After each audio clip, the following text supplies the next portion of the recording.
우리 섞인 말씀이 좀 정확하게 나오는 데가 하나 있는데 어디일까요? 창세기 11장입니다. 창세기 11장. 창세기 11장에 7절에서 9절을 한번 보면 이렇게 되어 있습니다. 자, 우리가 내려가서 거기서 그들의 언어를 혼잡하게 하여 그들이 서로 알아듣지 못하게 하자 하시고, 여호와께서 거기서 그들을 온 지면에 흩으셨으므로 그들이 그 도시를 건설하기를 그쳤더라. 그러므로 그 이름을 바벨이라 하니 이는 여호와께서 거기서 온 땅의 언어를 혼잡하게 하셨음이니라. 여호와께서 거기서 그들을 온 지면에 흩으셨더라. 이렇게 되어 있거든요. 자, 여기 창세기 11장 7절부터 9절까지 말씀은 뭐가 섞였다는 말이에요. 뭐가 섞였다는 거예요? 예, 언어가 섞였다는 거예요. 말이 섞였다는 얘기고요. 그 말이 섞인 거를 뭐라고 말했다? 바벨이라 이렇게 말을 했다는 거죠. 예, 그렇죠? 그러면 언어가 섞인 게 이게 좋은 거예요? 나쁜 거라는 거예요? 언어가 섞인 게 좋은 거라는 거예요? 나쁜 거라는 거예요? 섞이면 안 되죠. 원래 섞인 말씀이니까 혼합된 말씀이 되는 거고, 그거를 더러운 세마포라, 더러운 옷이다 이렇게 말하는 거예요. 화려한 옷이다, 더러운 옷이다, 음녀가 입는 옷이다 이렇게 말하는 거죠. 그러니까 바벨이라고 하는 거는 결국 섞였으니까, 말이 섞인 거니까 바벨, 다른 말로 말하면, 여자로 말하면 어떤 여자? 음녀가 됐다. 바벨, 이세벨이 됐다는 얘기죠. 그죠?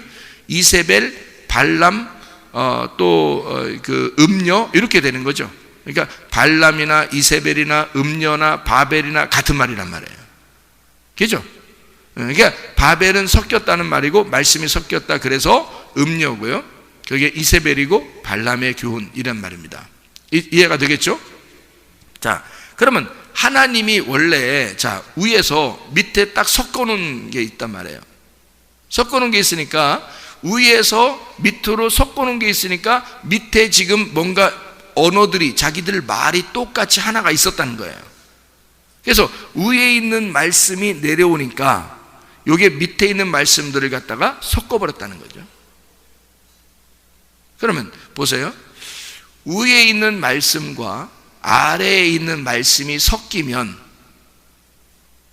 그럼 뭐가 일어나죠?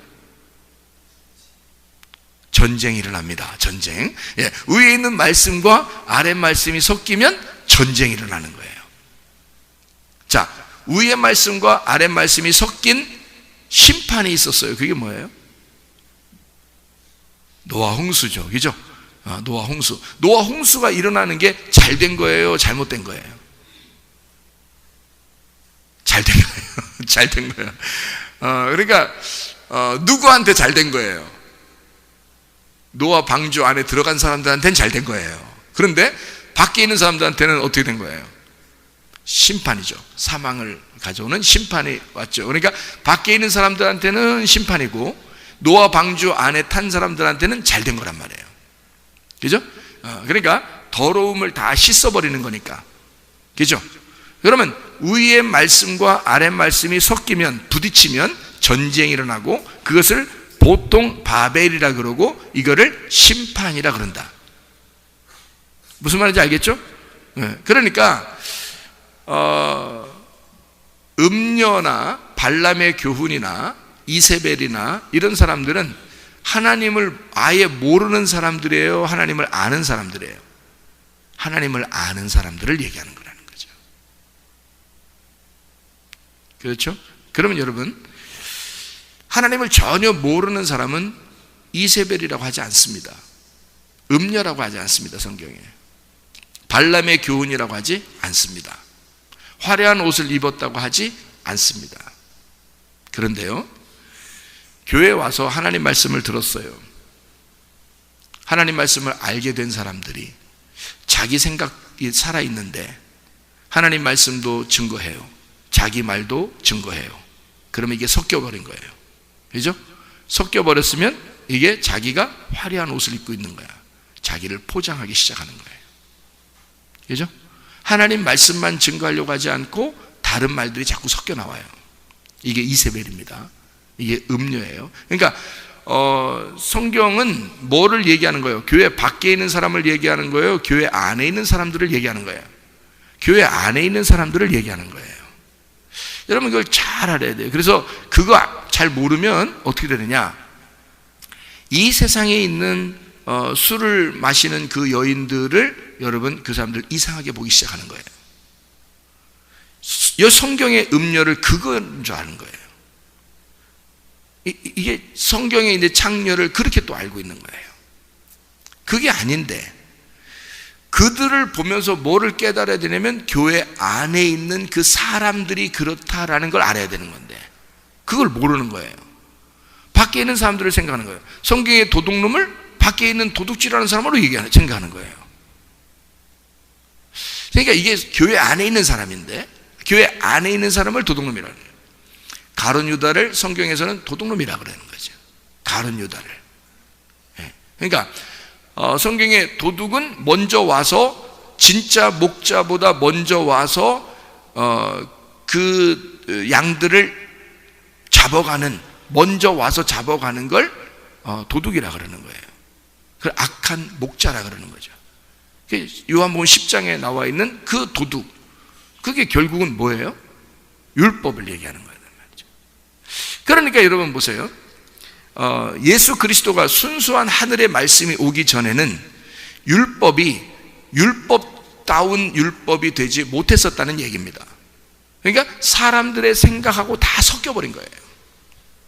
그러니까 올바른 진리의 말씀이 안 됐던 거예요. 그 의미를, 속에 있는 내용을 사람들이 몰랐던 거죠. 그러니까 예수가 와가지고 그 율법의 속에 있는 내용을 깨닫게 해준 거예요. 그러니까 속에서 씨를 빼낸 겁니다. 율법이라고 하는 그 껍데기에서 알맹이를 싹 빼서 보니까 이게 예수 그리스도였던 거예요. 그러니까 굉장히 중요한 거였는데 사람들은 껍질만 보고 있었던 거죠. 그러니까 이 화려한 옷을 입었다는 걸 누구라고요? 이세벨, 음녀라고. 그럼 화려한 옷을 입은 게 잘못된 거라는 거예요? 좋은 거라는 거예요? 잘못된 거라는 거예요. 그런데 잘못된 건데 이거를 좋게 만들려면 어떻게 해야 돼? 옷이 막 화려하잖아. 울긋불긋하게 이런 색깔의 옷을 입었잖아요. 그러면 이거를 흰 세마포로 만들려면 어떻게 해야 돼? 색깔을 빼면 되는 거야. 색깔을 빼면 되는 거야. 그래서 교회는 뭐 하는 곳이냐면 예수의 피로, 그 복음으로 여러분의 색깔을 빼주는 세탁소란 말이에요. 여기가 무슨 말인지 알겠어요? 그러니까 여러분 옷이 너무 화려해. 너무 많은 생각을 가지고 있단 말이에요. 그래서 이거를 세탁해서 예수의 피로 세탁해가지고 옷 색깔을 싹 빼버리는 거예요. 그게 흰 세마포를 입는 방법입니다. 지금에서요. 그 진리의 말씀을 받는 방법이라는 얘기죠. 자, 밑에 사람들이, 자기 로고스들이 굉장히 강했어요. 자기의 종교심이, 자기의 신앙심이 굉장히 강했다고요. 그래서 이 사람들이 하나님께서 심판을 내릴 때 우리가 심판받지 말고 하나님의 배까지 가보자 해서 막 쌓은 것이 탑이에요. 탑.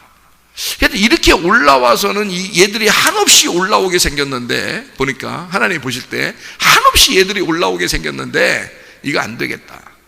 그래서 자기들의 로고스를 가지고 쭉 올라오는 거를 하나님이 위에서 어떻게 탁 말씀이 내려와 버린 거예요. 말씀이 탁 내려와 버리니까 이 밑에 있는 올라오던 말씀이 위에 말씀하고 탁 섞여 버렸네. 섞여 가지고 거기서 혼합이 팍 돼 버린 거예요. 이게 섞여 버린 거야. 그러니까 이걸 갖다가 하나님 뭐라고 불렀냐면 바벨이라고 부른 거란 말이에요. 그러니까 하나님 입장에서는 그냥 놔둘 수가 없어서 처음에는 바벨 탑을 쌓은 게 아니에요. 자기들의 로고스로 자기들의 탑을 쌓은 거거든. 근데 하나님이 내려오면서 뭐라고 하냐면 자기 말을 팍 섞어버린 거야. 그러니까 하나님 말씀을 받은 자들이 아랫물과 윗물이 딱 섞여버리니까 바벨이 돼버린 거예요. 그 둘이 이제 싸움이 일어난 거죠. 그 사람들이 막 흩어진 거예요. 네? 그러니까 하나님의 말씀이 들어가서 막 와해시키는 거지. 자, 이렇게 이제 막 흩어버리는 거예요. 서로 말이 안 통하니까 뭐 되겠어요? 모일 수가 없죠. 이 사람들이 막 섞여서 막 흩어지는 거예요. 말 통하는 사람들끼리 섞여있는 게 이제 한국 사람은 한국으로 모이게 되는 거고, 중국 사람은 중국으로 모이게 되고, 말이요, 글씨는 안 생겼어도 말들은 서로 다 달라진 거예요. 이 세상에 언어가 몇 개야?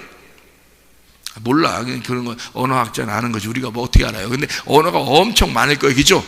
뭐 프랑스 사람은 프랑스 말 할 것이고, 미국 사람 미국 말 할 것이고, 뭐 네덜란드 사람 네덜란드 말 할 것이고, 덴마크 사람 덴마크 말 할 것이고, 일본 사람은 일본 말 할 것이고, 옛날부터도 뭐 몇천 년 전부터도 일본 사람들이 일본 말 했을 거 아니에요.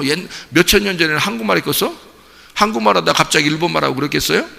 글씨를 한국 사람들이 전달해 줬다는 얘기는 있어요. 근데 말은 다 다르게 하고 있었단 말이에요. 필리핀 사람 필리핀 말 하고 있었고, 베트남 사람 베트남 말 하고 있어요. 그 말하는 사람들끼리 모인 거예요. 그게 그 민족이 된 겁니다. 이 세상에 흩어진 민족이 된 건데, 이 세상의 모든 언어가 다 누가 만든 거예요? 그러니까 하나님 만드신 거야. 하나님 만드신 거예요. 사람이 만든 게 아니에요. 하나님 만드신 거라. 그러니까 하나님 머리가 얼마나 좋으셔. 진짜 언어가 어마어마하게 막. 아담도 하나님의 머리를 닮아가지고 동물들의 이름을 다 줬잖아요. 다 틀리게. 그게 하나님의 그 지혜를 받아서 그런 거예요. 하나님의 지혜를 받아서 언어가 상이 섞여버린 거죠. 그죠? 그러니까 자기들끼리 모일 수밖에 없는 그런 시스템이 돼버린 거예요. 이 세상은.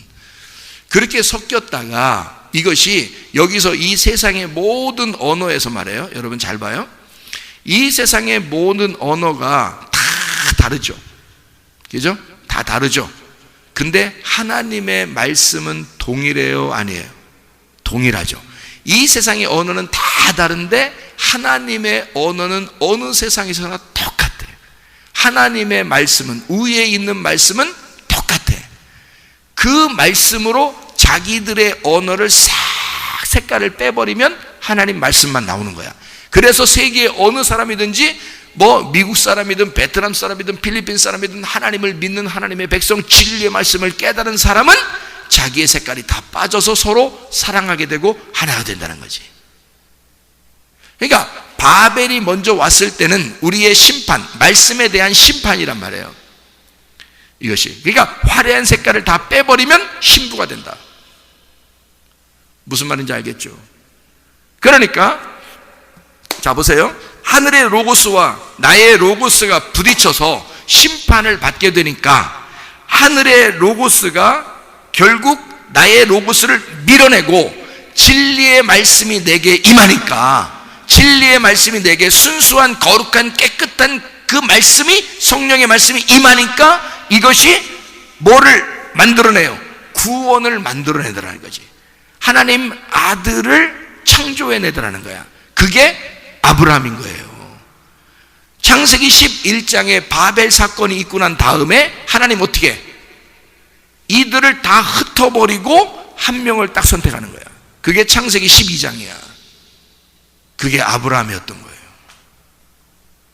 하나님이 한 말씀, 자기의 말씀을, 위에 있는 독특한 진리의 말씀을 준 한 사람을 선택을 한 거예요. 그게 아브라함이었던 겁니다. 그 아브라함을 통해서 결국 자기의 아들인 예수가 나오도록 만들어놨다는 거죠. 그게 성경의 시스템인 것입니다. 여러분, 먼저 우리는 하나님의 그 사랑을 깨닫죠. 누가복음 15장의 22절의 말씀을 보면, 아버지가 종들에게 이르되 제일 좋은 옷을 내어다가 입히고 손에 가락지를 끼우고 발에 신을 신겨라 그랬습니다. 제일 좋은 옷이 어떤 옷일까요? 아버지의 제일 좋은 옷, 아들에게 입혀주는 제일 좋은 옷은 예수의 피로 물든 흰 세마포란 말입니다. 그 세마포를 입혀주고 이제 더 이상 너는 죄인이 아니다. 너는 내 아들이며 영원히 나의 아들이다. 다시 돌아온 내 아들아. 너는 이제 빛의 갑옷을 입었다. 너는 전신갑주를 입었다. 흰 세마포를 입었다. 모든 색깔을 다 뺀 그 흰 세마포를, 하늘의 혼인잔치의 신부가 입는 그 옷을 입고 나의 영원한 신부가 되었다. 그게 아버지가 아들에게 입혀준 제일 좋은 옷이란 말입니다. 여러분도 진리의 말씀으로 예수 그리스도의 옷을 입고 주님 만나시기를 바랍니다. 우리 하나님 아버지 사랑과 은혜를 감사드립니다. 아버지, 우리가 진리의 말씀으로 이 세상과 섞이지 아니한 깨끗한 말씀, 거룩한 말씀, 그 진리의 말씀으로 흰 세마포를 입고 주님을 만나게 도와 주시옵소서. 주님께서 너를 복주시고 너를 지키시기를 원하며, 주님께서 그분의 얼굴을 내게로 향해서 내게 은혜 베푸시기를 원하고, 주님께서 그분의 얼굴을 내게로 향해서 내게 평강 주시기를 원하노라. 이제는 우리 주 예수 그리스도의 은혜와 하나님의 사랑과 성령의 교통하심이 교회와 가정의 영원토록 함께 할지어다. 아멘.